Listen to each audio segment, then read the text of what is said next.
आज का हमारा टॉपिक है बंगाल पर अंग्रेजों का आधिपत्य, जहाँ पे हम पढ़ेंगे मुर्शिद कुली खां के बारे में, सिराजुद्दौला के बारे में और मीर जाफर और मीर कासिम के बारे में। ठीक है, जानेंगे कि अंग्रेज ने बंगाल पर कैसे अधिकार कर लिया, आखिर वह क्या वजह थी जो बंगाल अंग्रेजों के चंगुल में फंस गया।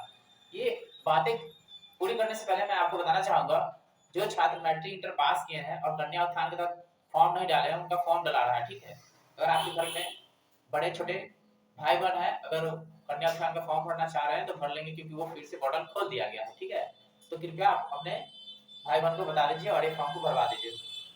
सरकार की तरफ से 25,000 की राशि दी जाती है, उनसे वो छूट ना जाए, इसलिए जरूर आप उनको बता दीजिएगा। ठीक है, तो यही महत्वपूर्ण बातें हैं आज का। और अब हम देखते हैं बंगाल पर अंग्रेजों का आधिपत्य। ठीक है, और एक और बात आपको बताना चाहेंगे जीडी के बारे में। जीडी का एक अपडेट आया है, जाकर चेक कर लीजिएगा सर्वर पे जाकर। ठीक है, जीडी का एग्जाम का डेट क्लियर हो गया है, आपको फरवरी में एग्जाम होगा, तो आप अपना चेक कर लीजिएगा कि आपको क्या दिया गया है, नहीं दिया गया। जनवरी के लास्ट में आपका एडमिट कार्ड आ जाएगा। ठीक है, तो चलिए देखते हैं बंगाल पर अंग्रेजों का आधिपत्य। ठीक है, तो देखिए यहाँ पे मुगल साम्राज्य के अंतर्गत आने वाला प्रांतों में बंगाल सर्वाधिक संपन्न राज्य था। यानी दिल्ली में जो मुगल बैठे हुए हैं, बंगाल को अपने अंदर कर लिए थे, और बंगाल ना एक समृद्ध राज्य था।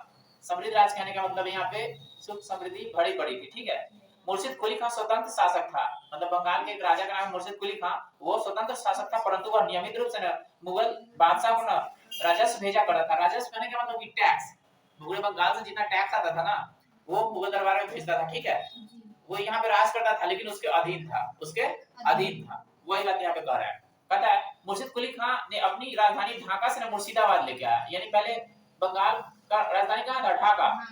अब कहाँ गया? मुर्शिदाबाद। जो मुर्शिदाबाद है ना, भागीरथी नदी के तट पर है। कहाँ है? तो आपको पूछेगा कि पूर्व में बंगाल की राजधानी कहाँ थी? तो ढाका। फिर कहाँ गया? मुर्शिदाबाद।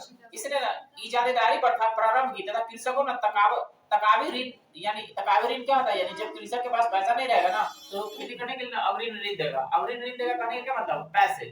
ठीक है, जिससे कि वो बीज खरीद सके, पानी पटा सके, उसका सिंचाई अच्छा से कर सके। तो इसी को क्या बोलते हैं? तकावी। तो आपको बोलेगा बंगाल प्रेसिडेंसी में कौन सा राजा था तकावी ऋण देता था? तो इसी का नाम याद रखिएगा। ठीक है, ठीक है, मुर्शिद कुली खां क्या करता था? तकावी ऋण देता था। तकावी ऋण उन्होंने प्रारंभ किया था। ठीक है, याद रखना है आपको। पता इसका ना उत्तराधिकारी उसका ना दामाद सुजाउद्दीन हुआ, उसका दामाद, यानी उसके बाद ना ये गद्दी पर बैठा। ठीक है, कहता है ना गिरिया का युद्ध 1740 में, कभी कभी ये पूछ देता है 1740 क्या हुआ? 1740 में गिरिया का युद्ध हुआ। क्या हुआ?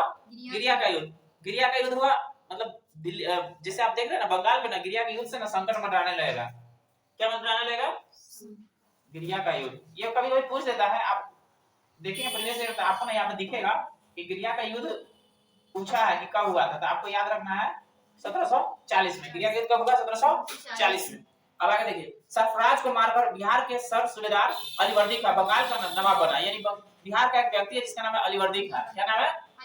अब ये ना बंगाल के शासन पर बैठेंगे, बंगाल के गद्दी पर बैठेंगे। ठीक है, और राजा बनेंगे।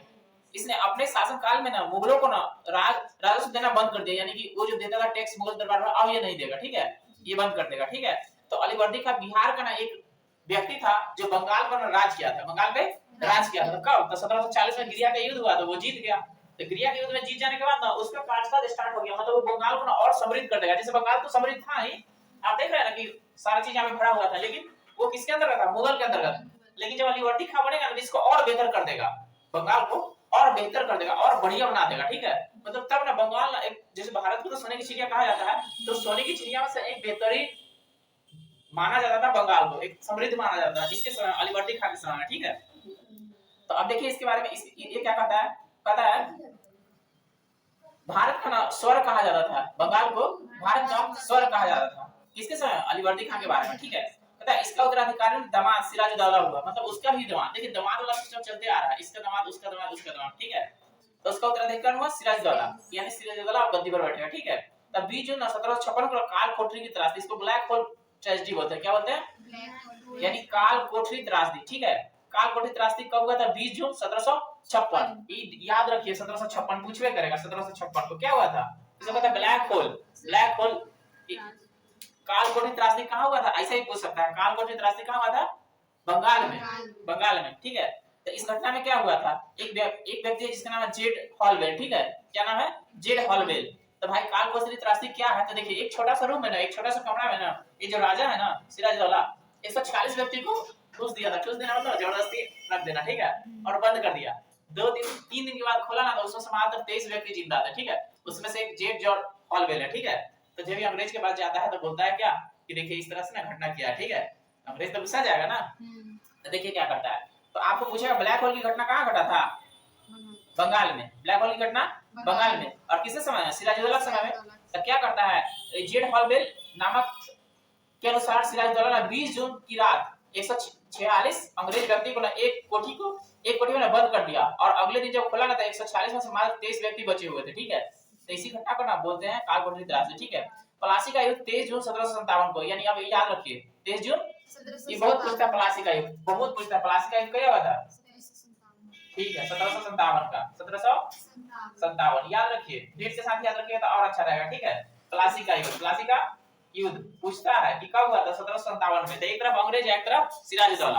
आखिर क्यों हुआ है, क्योंकि ये ब्लैक होल की घटना क्या था ना, इसीलिए क्योंकि 146 व्यक्ति को एक साथ वो सजा दे दिया, जिसमें से 23 बचा। तो कहा जाता है उसमें एक हॉलवेल था, जेट हॉलवेल, वो जाके बताता है कि इस तरह की घटना क्या है, तो उसमें अब होगा प्लासी की लड़ाई, ठीक है।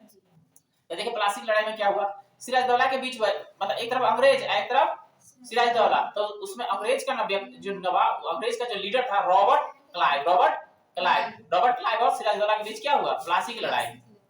कहता है उसका ना एक दामाद था मीर जाफर, क्या था, वो ना धोखा दे देता है, ठीक है। तो मीर जाफर की धोखाधड़ी करने के कारण पराजित हो गया कौन, सिराजुद्दौला।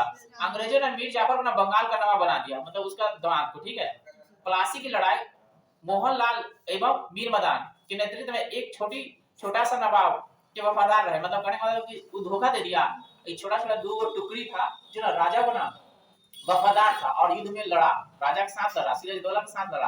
कौन धोखा दे दिया, दामाद उसका, ठीक है। तो प्लासी की लड़ाई में मोहनलाल और मीर मदान के नेतृत्व में एक छोटा सा नवाब के वफादार रहे। तो आपको पूछेगा कि प्लासी के युद्ध में ना सिराजुद्दौला का साथ किसने दिया था, वफादारी के साथ, तो यही मोहनलाल और मीर मदान, यानी दो व्यक्ति का छोटा टुकड़ा था जो लड़ते लड़ते ना मर गया, यानी कि सिराजुद्दौला के साथ था। धोखा कौन दे दिया, नहीं, धोखा दे दिया उसका दामाद, ठीक है, मीर जाफर। अगर मीर जाफर आ जाता तो सिराजुद्दौला नहीं हारता, ठीक है। तो मीर जाफर आया ही नहीं, आक्रमण ही नहीं किया, उसका सेना ही नहीं आया, तो अंग्रेज जीत गया, ठीक है।